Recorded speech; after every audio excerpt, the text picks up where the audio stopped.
धर्म की निंदा करके, दूसरे के इष्ट देव की अवहेलना करके तुम अपने इष्ट देव और धर्म को खो दोगे, क्योंकि परमात्मा एक है और वही सब धर्मों का धर्म गुरु है, वही सब धर्मों का इष्ट है। परमहंस शिरोमणि श्री रामकृष्ण देव जी के वचन। किसी की निंदा अवहेलना नहीं करनी। एक बार एक महात्मा किसी नगर में से होकर जा रहे थे। संयोगवशात एक दुष्ट आदमी सामने से आया और वो क्रोधित होकर पीटने लगा। बहुत मारा महात्मा को, मूर्छित हो गए महात्मा, इतना मारा। बहुत दुष्ट स्वभाव के भी होते। वो जमीन पर गिर गए।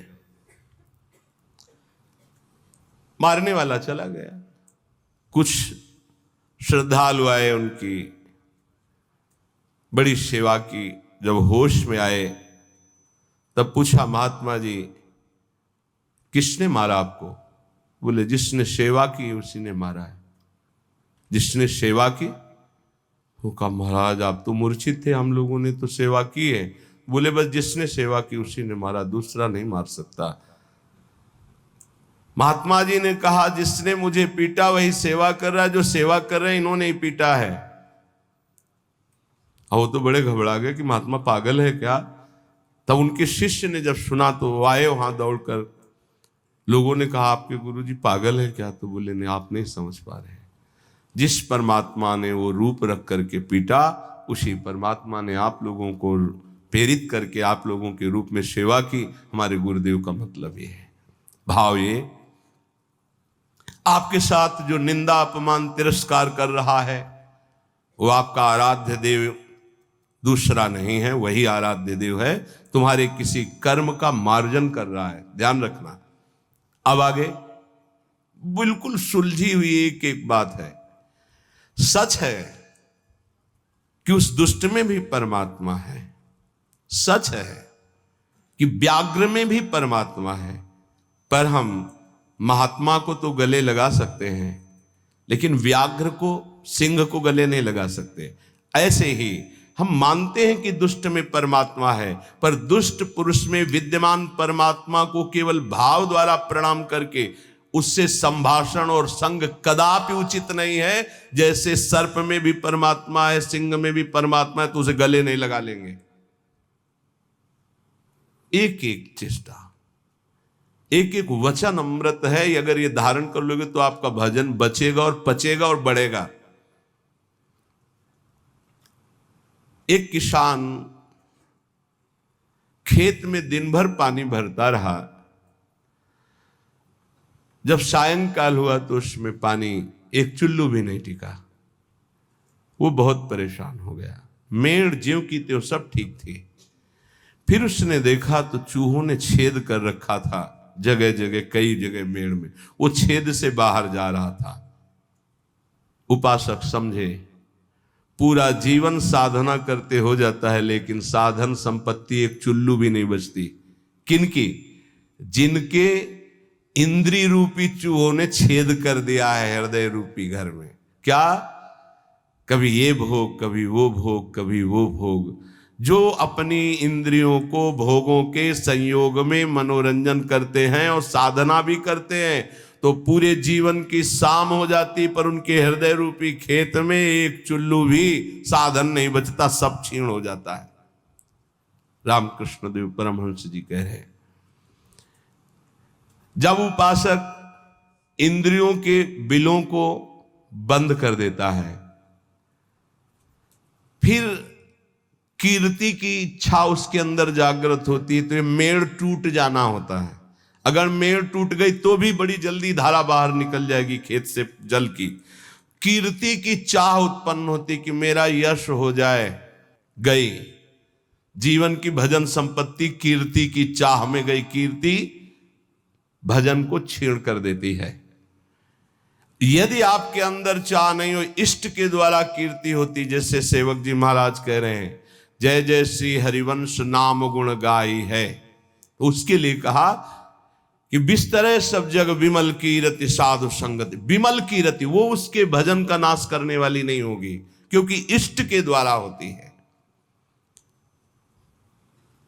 कीर्ति की चाह मानो उस किसान की मेड़ टूट जाना है, अर्थात उस साधक का बांध टूट जाना है साधना का। अब उसके आगे उपाधियां लगनी शुरू हो जाती हैं। ये बड़ा उपद्रव है उपाधियां, सरकार, भगवान, अवतार, न जाने क्या क्या। ये बिल्कुल नहीं स्वीकार करना चाहिए, बिल्कुल स्वीकार नहीं। सरक जाओगे सरकार कहलाने से। बहुत माया विचित्र है, बहुत विचित्र, बहुत सावधान। ये महापुरुषों की बातें हैं। अब साधक की जहां कीर्ति रूपी मेड़ टूटी, बंधी, घाव हो गया वहां से। ये बालू का बांध है। ईश्वर की जितनी आराधना चिंतन सब गया, वो अपनी कीर्ति का स्मरण करके वो भूलना शुरू हो गया। प्रभु का अहंकार जो मिटाना था वो फिर बढ़कर वैसे ही तैयार हो गया। इसीलिए जन्म भर उपासक को सावधान रहना चाहिए, ना इंद्रियों की विलासता और ना कीर्ति और ना किसी तरह की सिद्धि की वृत्ति। सिद्धि भी बहुत बाधक होती है, भगवत प्राप्ति में बहुत बाधक। मन की बात जान, दुनिया का सब एक से एक अलग अलग क्षेत्र सामने का, एकाग्र दृष्टि से देख के संकल्प कर हिल नहीं सकता एक कदम। जैसा चाहे जितना हो उसकी आज्ञा का पालन करेगा ही करेगा। ऐसी बहुत सी, वे तो गुरुजनों की कृपा से इन खाइयों को नांगा जाता है। बिल्कुल दैन्य, बिल्कुल दैन्य। भरी सभा में नीच पुरुष द्वारा पिट जाने पर भी किसी भी तरह का कोई भी भागवतिक प्रभाव न प्रकट करना, साधारण आदमी की तरह शांत एकदम, ये असाधारण क्षमता होती है। क्यों सह जाए? सामने वाला जब इतना कर रहा, भगवान ने हमको तेज दिया, बल दिया है, क्यों सह जाए? बोले एक भाई अपने मुखौटे को लगाकर सिंह का और अपने घर में गया तो घर वाले एकदम भयभीत हो गए, लेकिन उसकी बहन ने उसको मुखौटा लगाते हुए देखा था। वो नजदीक गई और मुखौटे में थप्पड़ चट और उतार के रख दिया। रामकृष्ण परमहंस देव जी कह रहे, समझे ये कोई निज जन, निज संबंधी देख पाएगा कि इन मुखौटों में और कोई नहीं, मेरा प्रिय है, प्रीतम है, दूसरा कोई नहीं। ये जो गाली दे रहा है, जो अपमान कर रहा है, जो पीट रहा है, वो मेरा प्रीतम है जिसकी मैंने आराधना की है। वो किस लिए पीट रहा है? जैसे कुम्हार अपनी मटकी को पीट के देखता है, ठीक है, खरी है, कहीं से फूटी नहीं है, मजबूत है, इतना वार सह सकती है, तैयार रहो। भगवान ऐसा लीला करते हैं, पक्का अपनी मटकी को बजवाते हैं, बड़े जोर से बजाते हैं। जैसे कुंभकार बाजार में मटकी रखता है, सिक्के से बजाता है, हाथ से बजा के दिखाता है, फिर कहता है इतने रुपए की है। ऐसे भगवान अपने भक्त को विश्व में दिखाते हैं, देखो कितना सहनशील है। मुखौटा कोई भी हो सकता है, ध्यान रखना, मुखौटा कोई भी हो सकता है, पहचानना आपको है। घर वाले भयभीत हो गए, लेकिन बहन भयभीत नहीं हुई, क्योंकि उसने देखा मेरा भाई मुखौटा लगा रहा सिंह का। ऐसे ही संबंधी जो भगवत संबंध, दास से सख्य, वात्सल्य, कांता, सहचरी, वो जान रहा है कि मेरा प्रीतम में मुखौटा लगा के बदल के आया है और मुझे गाली दे रहा, मेरा अपमान कर रहा है। नहीं, मैं डरने वाला नहीं, मैं समझ गया मेरा प्रीतम है। कोई भी भय उसे स्पर्श नहीं कर सकता। एक दिन एक सरकारी आदमी पिस्तौल रखता था और बहुत विलंब से आया। पत्नी ने कहा तुम इतना विलंब से क्यों आए?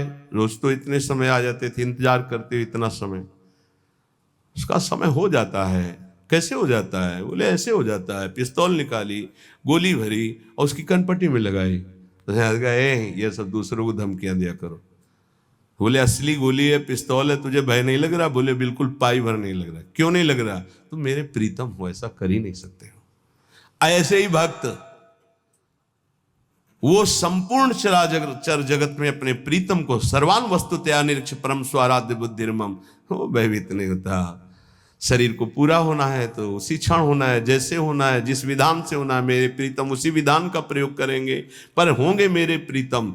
सर्वस्व हरण करने वालों में मैं मृत्यु हूं, भगवान श्री कृष्ण कहते हैं। अब हमारे पास और कौन रह गया? मृत्यु रूप में भी तो प्रीतम ही आएंगे, और कौन आएगा? इसलिए जो सर्वत्र मुखौटे से हट करके दर्शन करता है। ये मुखौटे किनके हैं? बनावटी हैं। इनमें जो है वो है कौन? मेरा प्यारा सर्वान वस्तुतया। क्रूरा पापिनो, जो क्रूर हैं पापी हैं, वो मुखौटा केवल ऐसा है, अंदर उनके परमात्मा बैठा है। हमें मुखौटा नहीं देखना, हमें अंदर। रामकृष्ण परमहंस देव जी की वाणी, वो कह रहे हैं उस उपासक को कभी भय नहीं होता, कभी घबराहट नहीं होती, कभी डर नहीं होता, कभी अशांति नहीं होती, कभी दुख नहीं होता, जो सर्वत्र मुखौटे से अलग देखता है। इन मुखौटे से अंदर एकमात्र परमात्मा, कोई स्त्री का मुखौटा, कोई पुरुष का, कोई महात्मा का, कोई दुरात्मा का, कोई मूर्ख का, कोई विद्वान का, पर है अंदर एक ही परम तत्व। पानी और बुलबुला कोई अलग चीज नहीं है। बुलबुला पानी में ही उठता है, पानी में ही तैरता है और पानी में ही फूट कर पानी बन जाता है। ठीक ऐसे ही परमात्मा में ही जीवात्मा प्रकट होता है। परमात्मा में ही रहता है और परमात्मा में ही लीन हो जाता है। जीवात्मा कोई अलग चीज नहीं। जैसे पानी का बुलबुला पानी से ही प्रकट हुआ, पानी में ही रहता है, पानी में ही फूटकर पानी बन जाता है। ऐसे ही कोई स्वतंत्र नहीं है, उसी परमात्मा में विराजमान। अगर इतना जान लो तो तुम परमात्मा स्वरूप ही हो। ये परमहंस जी कह रहे हैं। देखो, रेलगाड़ी का इंजन वेग के साथ चलकर ठिकाने पर अकेला नहीं पहुंचता है, बल्कि लाखों लोगों को पहुंचाने की सामर्थ्य रखता है। जोड़ते जाओ, बैठते जाओ, इंजन में बड़ी पावर है। बोले ऐसे ही आचार्य इंजन है और अनुयायी जन आचार्य के डिब्बे हैं। कितने जन बैठ करके परम पद में, निकुंज में पहुंचते हैं। कभी भी ये नहीं सोचना चाहिए कि इतने लोगों का उद्धार कैसे हो जाएगा, इतने लोगों का कल्याण कैसे हो जाएगा। बहुत लोग जुड़े, कैसे कल्याण? तो बोले ईश्वरीय शक्ति इंजन है और वो शांत, वो गुरुजन डिब्बे के समान है। कनेक्शन इंजन से है तो इंजन में 2-4 लोग बैठते होंगे, लेकिन डिब्बे में 70, 80, 90, 100 ज्यादा भी बैठ जाते होंगे। जनरल में तो ज्यादा ही बैठ जाते, कुछ बैठे, कुछ खड़े, कुछ पूरा सब, और सब वहीं पहुंचेंगे जहां इंजन पहुंचेगा। बिना टिकट के होंगे तो 2-4 थप्पड़ लगेंगे, थोड़ा टैक्स लग जाएगा, पहुंचेंगे वहीं। नहीं, बीच में अगर हो गया तो फिर उतारे भी जा सकते, उपद्रव होने पर, टिकट ना होने पर, पैसा ना होने पर उतार। इसलिए राधा राधा पैसा इकट्ठा कर लो। परम धन राधा नाम आधार। अगर जल्दी जल्दी में टिकट नहीं खरीद पाए हो तो थोड़ा ज्यादा लगेगा, पर राधा राधा राधा राधा पहुंच वहीं जाओगे। बात हमारी मान लेना। टिकट क्या है? निकुंज की ये जो मंत्र है, आचार्य संबंध है, आचार्य शरणागत से टिकट है। और जनरल में क्या है? राधा राधा राधा राधा राधा राधा। जैसे सब जप रहे हैं तो बैठ सब गए हैं गाड़ी में, बीच में तुम्हारी चेकिंग भी होगी। बोले जल्दी में खरीद तो नहीं पाए, लेकिन एक राधा नाम की कीमत में पूरा त्रिभुवन बिक जाएगा। वो जो जांच करने वाले हैं वो कौन है? श्री जी के पार्षद ही हैं। ऐसे थोड़ी होता है कि आप श्री जी के पास सीधे डायरेक्ट पहुंच जाओ, ऐसा नहीं। तो राधा नाम जहां है ना, वो सीधे। और जिनको सौभाग्य से कहीं ये जो निकुंज के गुप्त मंत्र मिल गए हैं, तो अब दुर्भाग्य है कि उनके अंदर ठसक ना आवे, नहीं तो पास हो चुका है, निकुंज का पास मिल चुका है। मानो सच्ची मानिएगा। सौभाग्य दुर्भाग्य में आप बदल रहे हैं कि आप मंत्र का चिंतन नहीं कर रहे हो, विषय चिंतन कर रहे हैं।